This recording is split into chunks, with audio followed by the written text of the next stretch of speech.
morning, everyone. Terrell from Sound of Tri-State here. Brand new for 2020 here. The Rockford Amplifiers here. First, we have a R2-1200X1 4-channel 500-watt amplifier. We also offer a 750-watt amplifier, R2-750X1.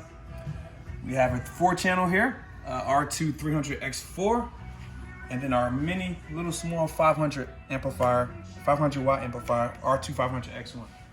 We're going to be unboxing the R2-1200X1 today, the 1200-watt mono, 1 ohm stable at 1200 watts.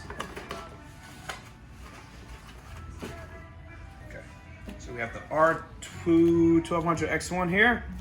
All right, you have your power inputs, your remote, your ground and power, your speaker inputs here, bass knob input, high level input here, and your RCA inputs. New with Rockford this year, also their bass knob, smaller design, compact, no LED on the actual bass knob, which is pretty good for most of the installers because that blue light could be pretty bright.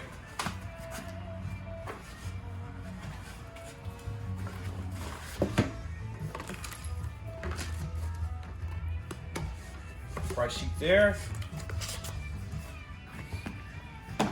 And I want to thank Rockford for letting me and allow me for doing this video for the new amplifiers.